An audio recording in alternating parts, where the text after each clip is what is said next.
Hello दोस्तों, एक बार फिर से स्वागत है आप सभी का हमारे यूट्यूब चैनल टारगेट करियर पर। आज मैं आप अपनी तीसरी वीडियो के साथ हिंदी साहित्य को लेकर के उपस्थित हुआ हूं, जिसमें मैं आपको बताऊंगा काल विभाजन के बारे में। जब बताऊंगा, इससे पहले मैंने आपको बताया था कि नामकरण के बारे में, किसने किस काल को क्या नाम दिया, इसके बारे में मैंने आपको समझाया था।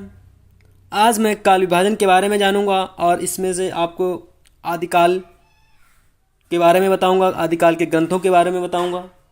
चलते हैं काल विभाजन को देख लेते हैं कि काल विभाजन जो है, काल विभाजन हम पढ़ेंगे आचार्य रामचंद्र शुक्ल के अनुसार हम जानेंगे। यही इम्पोर्टेंट है, ठीक है, यही ज़्यादा पूछा जाता है कि आचार्य रामचंद्र शुक्ल के अनुसार काल विभाजन करेंगे कि वीर गाथा काल यानी आदिकाल को 1050 से 1375 विक्रमी संवत। ईसवी कब से स्टार्ट हुआ, पहले यह जान लीजिएगा कि जब ईसा मसीह के जन्म से ये क्या हुआ, ईसवी स्टार्ट हो गया, प्रारंभ हो गया। उससे पहले हम विक्रमी संवत यानी कि चंद्रगुप्त विक्रमादित्य विक्रमी संवत को पढ़ते थे। तो 1050 और विक्रमी संवत में क्या होता है कि ईसवी से हम 57 को जब हम प्लस करते हैं, यानी कि ईसवी में जो हम 57 प्लस करते हैं तो विक्रमी संवत आ जाता है।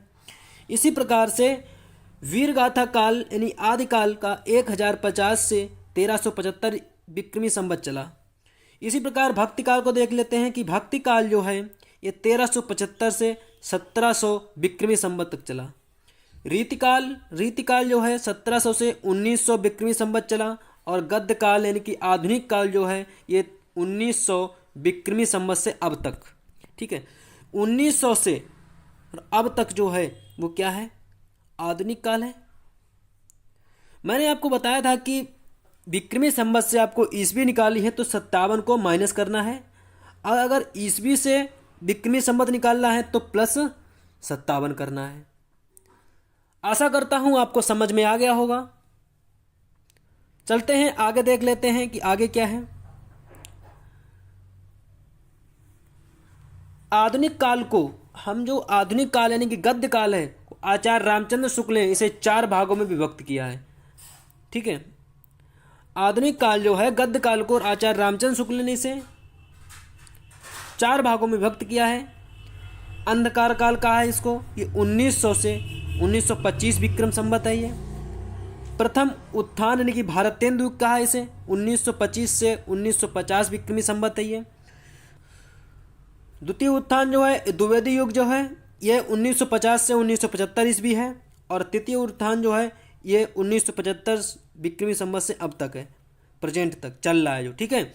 इसको आचार्य रामचंद्र शुक्ल ने इसे कोई नाम नहीं दिया है।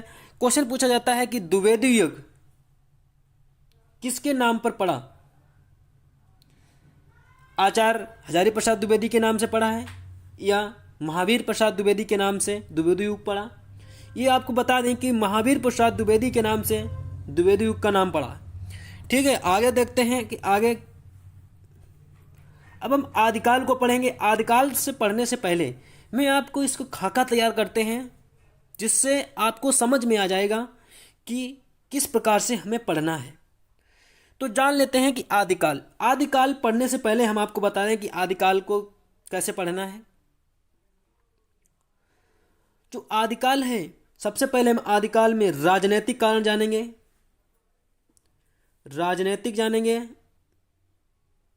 ठीक है।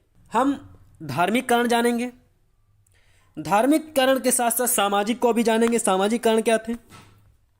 और आर्थिक स्थिति को जानेंगे कि आर्थिक स्थिति उस समय क्या थी।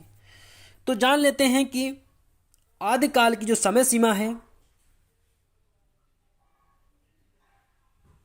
वो 993 ईस्वी से 1318 ईस्वी के इस बीच में क्या क्या राजनीतिक घटनाएं घटी, इसके बारे में जान लेते हैं। क्या क्या घटनाएं घटी हैं,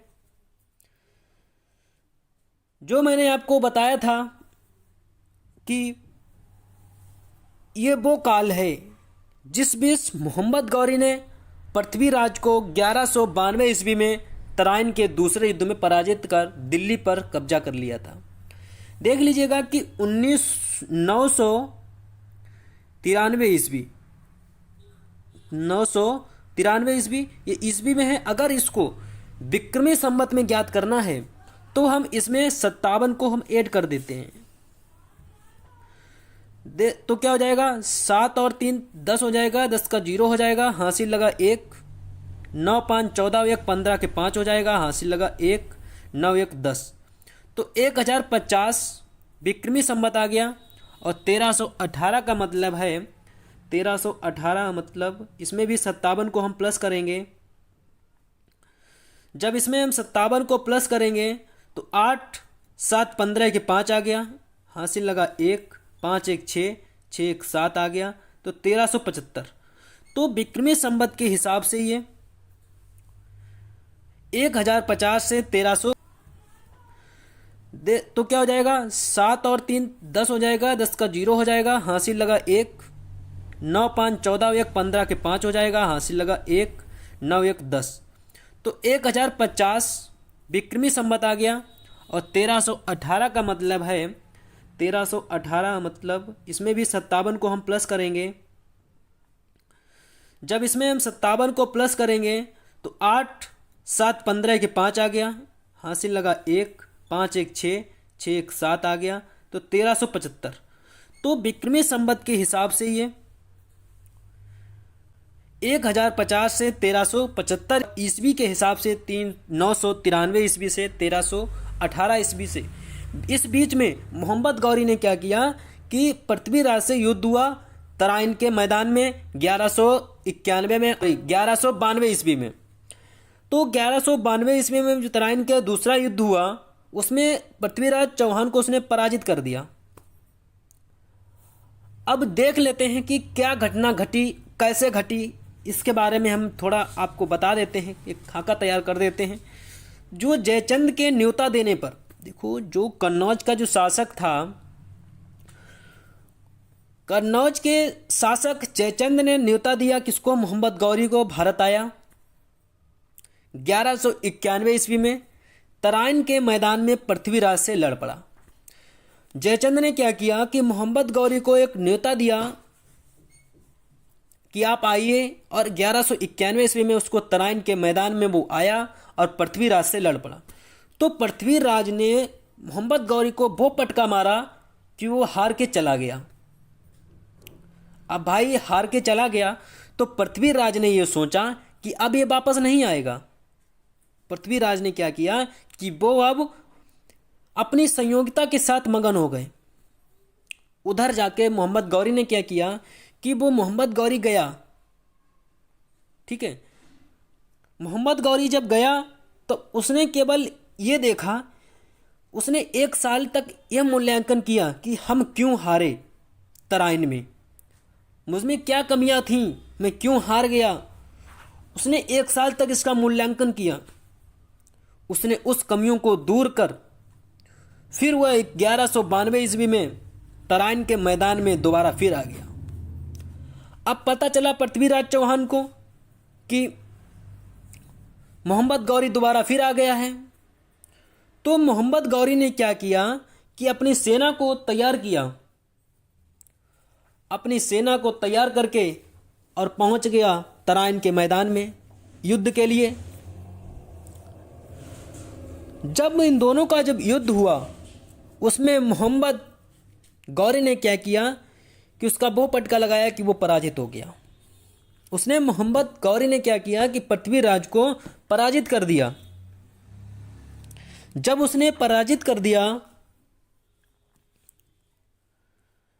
तब अब क्या हुआ, पृथ्वीराज चौहान तो हार गया। जयचंद ने बुलाया था उसको। जयचंद को ये लगा कि जैसे ही आएगा, ये जैसे जो पहले आए उनके हिसाब से ये उसी तरीके से ये लूटपाट करेगा और सभी को जो भी चाहेगा करेगा, उसके पास वापस चला जाएगा। लेकिन वह इसलिए आया नहीं था, वह शासक बनने के लिए आया था, वह कब्जा करने के लिए आया था।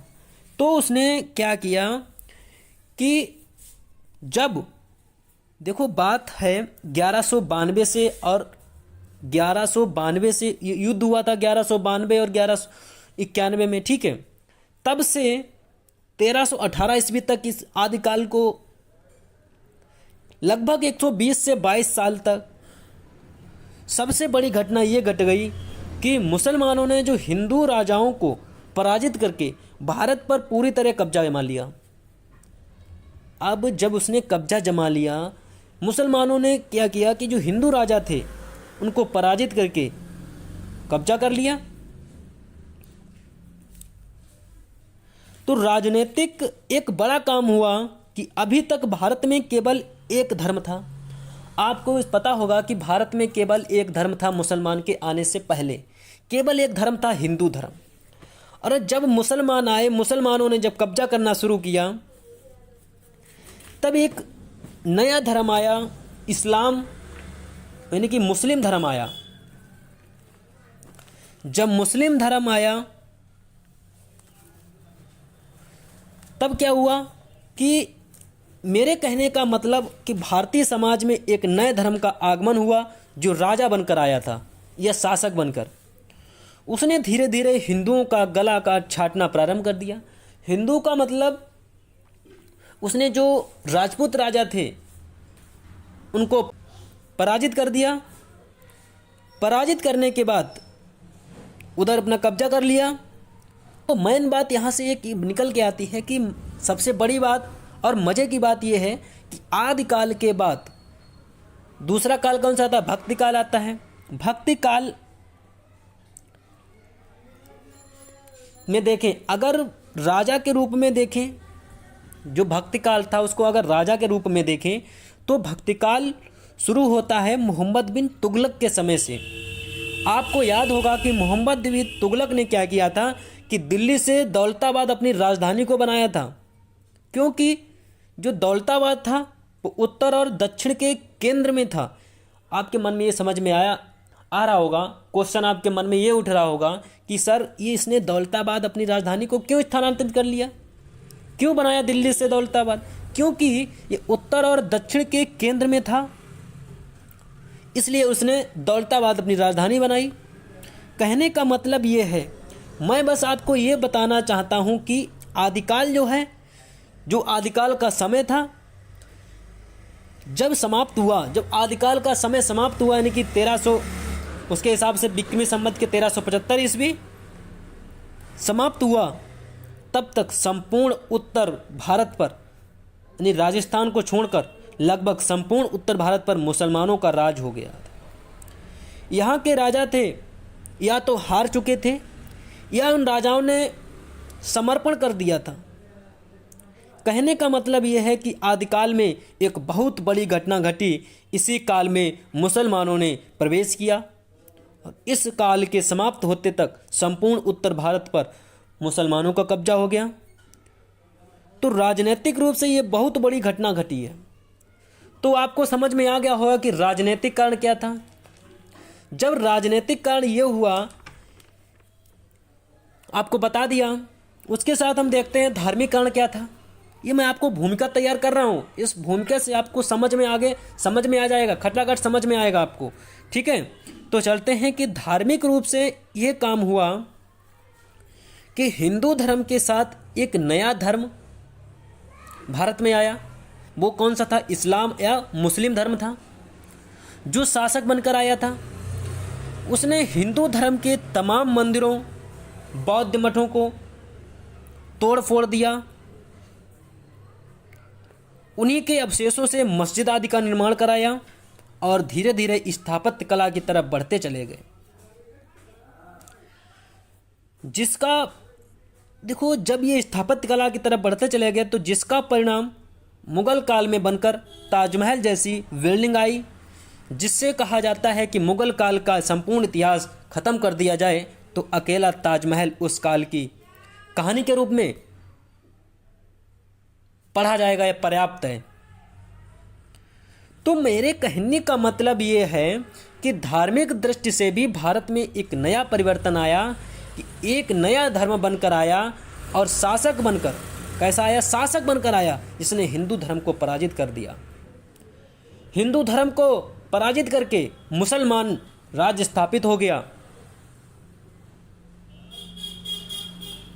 चलते हैं, अब देख लेते हैं सामाजिक कारण क्या था कि जब मुसलमानों का कब्जा हो गया, इसकी दृष्टि से एक सामाजिक कारण ये आया कि सामाजिक रूप से एक धर्म में, देखो कहने का मतलब ये रहा कि अगर सामाजिक, जब इस्लाम आ गए, इनकी मुसलमान जब आ गए, कब्जा हो गया मुसलमानों का हिंदुओं पर, ठीक है, तो सामाजिक रूप से एक नए धर्म से सामाजिक जो ढांचा था वो बिगड़ गया था, यानी कि टूट गया था। कैसे, आप भी समझ लीजिए, अपने घर के तरीके से समझो कि अगर मान लो कि आपके घर में कोई लो कास्ट का यानी कि कोई व्यक्ति आ जाता है, तो उसको खाना खिलाने के लिए हमें थाली की भी ज़रूरत होगी, हमें लोटा की भी ज़रूरत होगी, हमें कटोरी की भी ज़रूरत होगी, हमें चम्मच की भी ज़रूरत होगी, सभी चीज़ों की ज़रूरत पड़ेगी। जिस तरीके से आप घर में रहते थे कि सभी लोग जो बर्तन मिल गया उसी में खा लिया, अब उसके लिए वो बर्तन अलग बनाने पड़ेंगे, दूसरी बार आएगा तब वो बर्तन ढूंढने पड़ेंगे। तो उसके आने से घर की जो सामाजिक स्थिति थी वो बिगड़ जाती है। तो इसी तरीके से जब नया धर्म आ गया, इस्लाम धर्म, तो सामाजिक स्थिति थी वो बिगड़ चुकी थी। यहाँ से एक आपको बात बता दें कि जब मुसलमान आए तो आर्थिक स्थिति जो थी ठीक थी, क्योंकि ठीक हो चुकी थी, क्योंकि जब मुसलमान आए उन्होंने अपने नए प्रकार के धंधे स्टार्ट किए, तलवार बनाने, जूते चप्पल बनाने आदि कार्य के, जो अरब व्यापारियों के साथ सप्लाई करते थे, तो उससे आर्थिक स्थिति जो थी वो ठीक थी। ठीक है, चलते हैं। अब मैं आपको एक बात और बता दूं कि अब मैं यहाँ से आपको बताऊंगा कि जो आदिकाल है, अब मैंने आपको इतना समझा दिया कि राजनीतिक स्थिति बता दी उसकी क्या थी, और धार्मिक स्थिति भी बता दी है, और सामाजिक स्थिति को भी बता दिया है, और आर्थिक स्थिति के बारे में बता दिया है कि आर्थिक स्थिति क्या थी। अब हम यहाँ से पढ़ेंगे कि हिंदी काल का जो साहित्य है उसको पढ़ने के लिए हम अपने उसको सरल बनाने के लिए आप लोगों को सरल से पढ़ा सकूं और आप लोगों को अच्छे से याद भी हो जाए, इसको पढ़ने के लिए मैं इसे 3 भागों में विभाजित करता हूं। जब हम 3 भागों में इसे विभाजित करेंगे तो सबसे पहले पढ़ेंगे कि रासो काव्य। रासो काव्य में हम पढ़ेंगे कि पृथ्वीराज रासो पढ़ेंगे, परमाल रासो पढ़ेंगे। इसे हम वीरगाथात्मक काव्य कह सकते हैं, क्योंकि इसमें क्या हुआ कि वीर यानी कि वीर रस प्रधान होता है। इसमें आपको पता होगा कि वीर रस प्रधान कब होता है कि जिसमें राजाओं और युद्धों का वर्णन होता है, तो उधर वीर रस प्रधान ही होता है। धार्मिक काव्य पढ़ेंगे कि धार्मिक काव्य में हम जानेंगे कि सिद्धनाथ, जैन और बौद्ध के बारे में पढ़ेंगे, और अन्य कवि में हम पढ़ेंगे कि अमीर खुसरो, विद्यापति के बारे में जानेंगे। ठीक है, आगे देखते हैं कि आदिकाल रासो साहित्य जो है, कि आदिकाल रासो साहित्य, तो रासो से पता चलता होगा कि यह वीर रस प्रधान है। इसमें इन साहित्यों में क्या किया गया कि इन साहित्यों में यह बताया गया कि राजाओं की वीरता का वर्णन बढ़ा चढ़ाकर वर्णन किया गया। मैंने आपको बताया था कि आदिकाल है उसमें जो कवि थे वो चारण कवि थे। मैंने चारण का मतलब आपको बहुत सरल शब्दों में समझाया था कि चारण का मतलब होता है कि जो कवि होते हैं वो राजाओं का बढ़ा चढ़ाकर वर्णन करते हैं। उसी प्रकार से बताया गया कि आदिकाल में राजाओं की वीरता का बढ़ा चढ़ाकर वर्णन किया गया है, और रासों से आपको पता चलता होगा कि इसमें वीर रस प्रधान है। तो हम ग्रंथ की बात करते हैं कि प्रमुख रासो ग्रंथ कौन कौन से हैं, इसके बारे में मैं पढ़ूंगा और आपको स्टोरी के माध्यम से आपको समझाने की कोशिश भी करूंगा। तो चलते हैं प्रमुख रासो ग्रंथ के बारे में जानते हैं कि प्रमुख रासो ग्रंथ। सबसे पहले जो प्रमुख रासो ग्रंथ है पृथ्वीराज रासो। पृथ्वीराज रासो आप नोट डाउन करते चलिएगा। अगर हमारी वीडियो आपको अच्छी लगे तो आप वीडियो को लाइक कर दीजिएगा और चैनल को सब्सक्राइब कर दीजिएगा, और अपने दोस्तों के साथ शेयर अवश्य कर दीजिएगा, जिससे कि हमारा मोटिवेशन भी हो जाए। पहले आप नोट डाउन कर लीजिएगा, फिर इसके बारे में आपको इसकी स्टोरी बताऊंगा कि पृथ्वीराज चौहान और संयोगिता का क्या प्रेम था, क्या संबंध था, इसके बारे में मैं आपको बताऊंगा। जब हम पृथ्वीराज रासो पढ़ते हैं तो इसमें कवि की जब हम बात करते हैं, इसमें जो कवि था वो चंद बरदाई कवि था। और जो चंद बरदाई थे वो चारण कवि थे।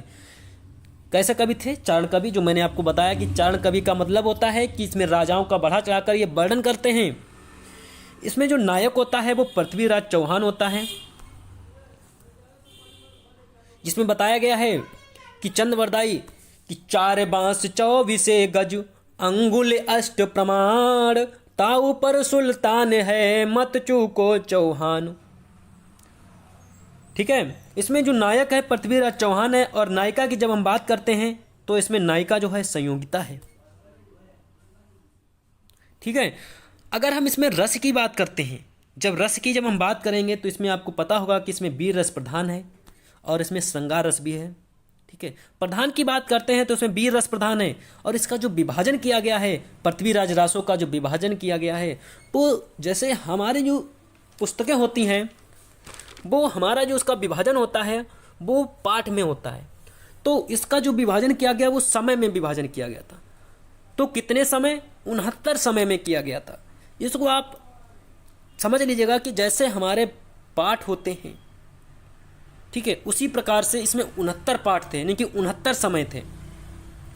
तो आप इसको नोट डाउन कर लीजिएगा। अब मेरी इसकी स्टोरी समझिएगा कि क्या पृथ्वीराज चौहान और संयोगिता का क्या प्रेम था, किस तरीके से बताने की मैं बहुत सरल शब्दों में बताने की कोशिश करूंगा। जब मोहम्मद गौरी ने भारत पर आक्रमण किया, उसके पहले दिल्ली पर तोमरों का राज्य था। उस समय दिल्ली पर कौन? अनंगपाल तोमर पृथ्वीराज के नाना थे। पृथ्वीराज के नाना कौन थे? अनंगपाल तोमर थे। तो अनंगपाल तोमर से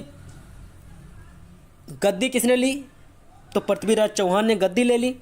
जब पृथ्वीराज चौहान ने गद्दी ले ली तब उसने क्या किया? उसकी बुआ का जो लड़का था वो कन्नौज का शासक जयचंद था।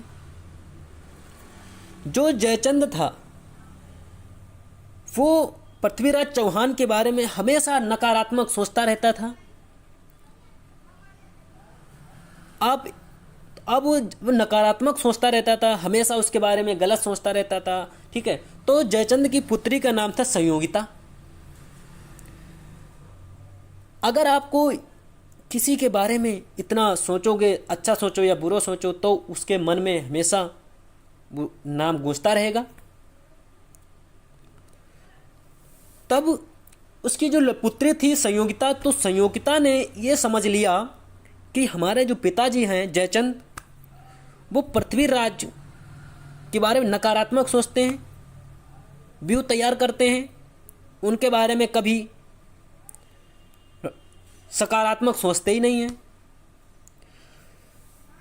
और उस समय संयोगिता जो थी मन ही मन पृथ्वीराज से प्रेम करने लगी थी। उसने उस प्रेम को दिखाया नहीं, किसी से कहा नहीं। जब क्या होता है एक बार कि जब संयोगिता का स्वयंवर होता है,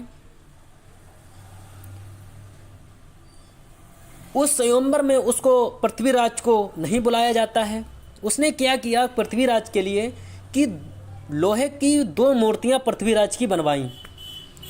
पृथ्वीराज की लोहे की मूर्तियां बनवाई और उनको गेट पे खड़ा कर दिया भाला पकड़ा के। अब ये संयोगिता ने देखा तो उसके अंदर बहुत दुख उत्पन्न हुआ। जब वो आई और उसको उधर पृथ्वीराज चौहान नहीं दिखे, तब उसने क्या किया कि जो लोहे की मूर्ति थी पृथ्वीराज चौहान में, उसने उस लोहे की मूर्ति पर उसने माला को डाल दिया। जब पता चला पृथ्वीराज चौहान को, तब पृथ्वीराज चौहान ने जयचंद पे आक्रमण किया और संयोगिता को ले गया।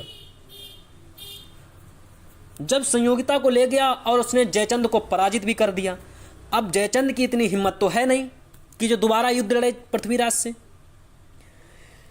अब जब इसने पराजित कर दिया, समझते चलिएगा, क्योंकि मैंने ये आपको समझाया था, अभी आगे बताया था कि आपको आगे पढ़ने में बहुत ही इंटरेस्ट मिलेगा, इंटरेस्ट आएगा पढ़ने में। एक स्टोरी पढ़िएगा स्टोरी समझ के। जब उसने वो संयोगिता को जब उठा ले गया और जयचंद को पराजित भी कर दिया, अब जयचंद को इतनी हिम्मत तो है नहीं कि वह दोबारा युद्ध पृथ्वीराज से लड़े। उसने क्या किया कि अपने दूत को भेजा गौर प्रदेश, मतलब अफगानिस्तान प्रेजेंट में है।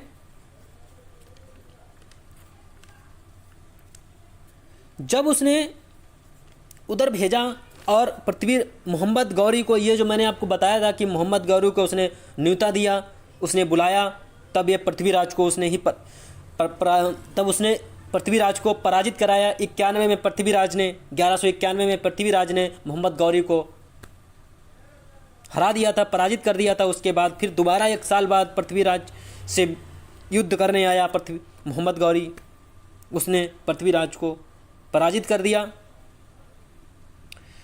तो ये तो रही कहानी इसकी। अब इसमें पॉइंट नोट करके लिख लीजिएगा कि पूछता है कि इसमें रस कौन सा है, तो वीर रस प्रधान है। चलते हैं पृथ्वीराज रासो को चंद्रवरदाई के पुत्र जल्लड़ ने पूरा किया था। क्यों किया था? क्योंकि चंद्रवरदाई चला गया था, जब वो उसको पकड़ के ले गया था, कौन? मोहम्मद गौरी। तो वहाँ चंद्रवरदाई जल्लड़ जो पृथ्वीराज रासो लिख रहे थे, तो जल्लड़ को सौंप के चले गए। तो वो चंद्रवरदाई पृथ्वी के पुत्र थे, जल्लड़ ने उन्हें पृथ्वीराज रासो को पूरा किया। पृथ्वीराज रासो को आचार्य रामचंद्र शुक्ल ने प्रथम महाकाव्य का, आचार्य रामचंद्र शुक्ल ने इसे प्रथम महाकाव्य का और चंद्रवरदाई को प्रथम महाकवि की संज्ञा दी है। क्वेश्चन पूछा जाता है कि आचार्य रामचंद्र शुक्ल ने प्रथम महाकाव्य की संज्ञा किसे दी है? तो पृथ्वीराज रासो को कहा है। और प्रथम महाकवि किसे कहा है? तो चंद्रवरदाई को कहा है। आगे देख लेते हैं कि आगे क्या है कि बूलर महोदय को कश्मीर में जयानक भट्ट कृत पृथ्वीराज विजय नामक ग्रंथ मिला, जिसके आधार पर उन्होंने पृथ्वीराज रासो को अप्रमाणिक बताया। क्या बताया? अप्रमाणिक बताया। ठीक है, अप्रमाणिक। देखो, बूलर महोदय ने क्या किया कि इनको कश्मीर में जयानक भट्ट कृत मिला। किस नाम से मिला? पृथ्वीराज विजय के नाम से, जिसके आधार पर उन्होंने बताया कि पृथ्वीराज रासो जो है ये अप्रमाणिक ग्रंथ है, ये नकली ग्रंथ है। क्योंकि इस आधार पर बताया क्योंकि पृथ्वीराज रासो में चंद्रवरदाई की कोई वर्णन ही नहीं किया गया है, इसमें मिलता ही नहीं है। इसी के आधार पर उन्होंने बताया कि पृथ्वीराज रासो जो है ये नकली ग्रंथ है, यानी कि अप्रमाणिक ग्रंथ है। अब हम दूसरा देखते हैं ग्रंथ की बीसल देव रासो।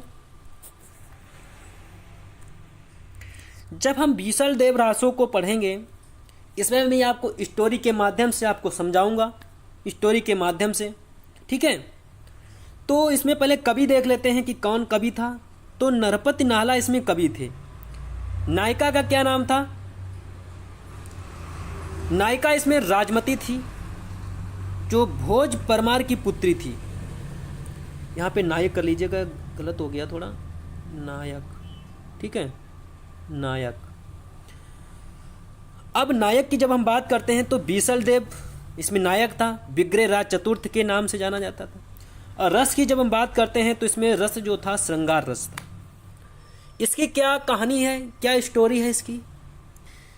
कि देखो, बीसल देव जो है ये कहीं इसका इतिहास में वर्णन नहीं मिलता है कि बीसल देव है कौन। तो बीसल देव जो है विग्रह राज चतुर्थ है, और नायिका जो है राजमती है, ये भोज परमार की पुत्री है, जो बिहार में जिन्होंने भोजपुर बसाया था। ठीक है, जब इन दोनों की शादी की ये पहली रात होती है, उसमें ये दोनों, तो जो बीसल देव जो होते हैं वो बहुत बढ़ा चढ़ाकर अपना बताते हैं कि ये मेरे दरबार में ये है, मेरे उसमें वे है, मेरे राज्य में ये है, सब बताते हैं। तो रानी भी जो थी, जो नायिका थी मतलब राजमती, वो भी किसी हल्के की पुत्री नहीं थी, वो भी एक राजा की पुत्री थी। तो राजा की पुत्री थी तो भोजपुर परमार की पुत्री थी। उसने सब सुना बीसल देव का, बीसल देव ने जो कहा वो सब सुना। उसने एक आंसर दिया कि आपके राज्य में नमक की झील नहीं है, मेरे पिताजी के राज्य में नमक की झील है।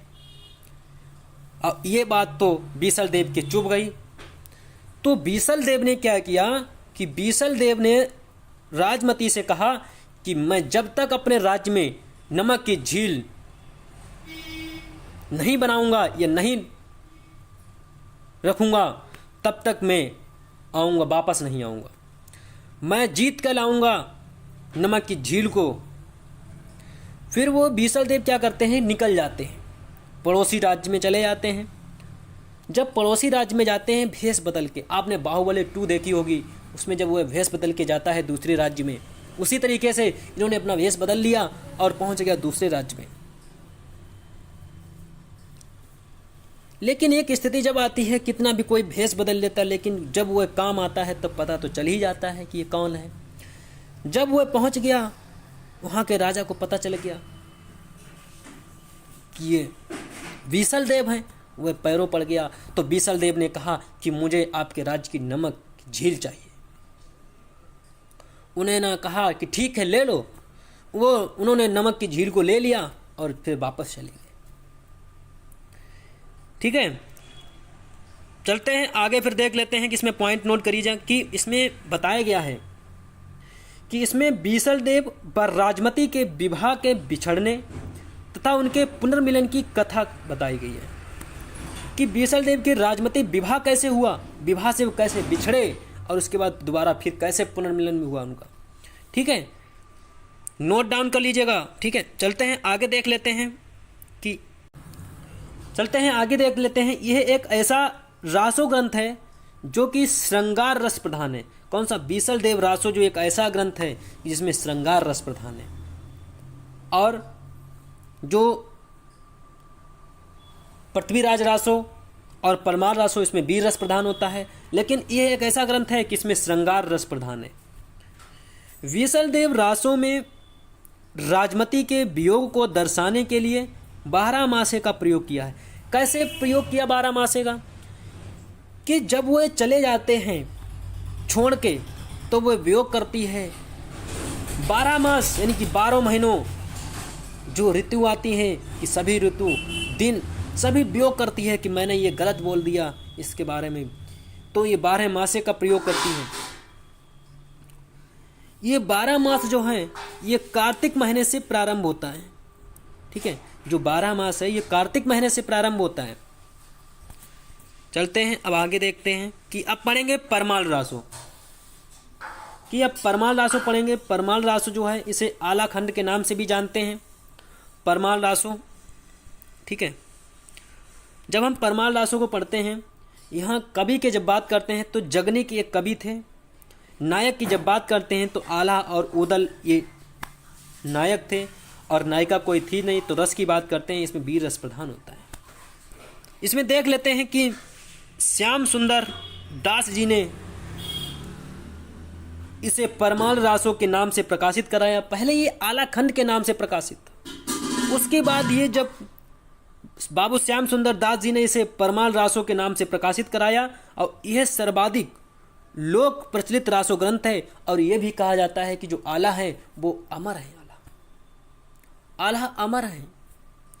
ठीक है, और यह जो ग्रंथ है परमाल रासो, यह एक सर्वाधिक लोक प्रचलित ग्रंथ है। ठीक है, आशा करता हूं कि आपको समझ में आया होगा। और अगर आप चैनल पर नए हों तो चैनल को सबसे पहले कर लें सब्सक्राइब और बेल आइकन को प्रेस करें और वीडियो को आप लाइक ज़रूर करें और अपने दोस्तों के साथ शेयर अवश्य करें। तो चलते हैं, हमारे टारगेट कैरियर को ज़रूर सब्सक्राइब कर दीजिएगा। तो चलते हैं, अब मैं नेक्स्ट क्लास के साथ आप उपस्थित हूँगा।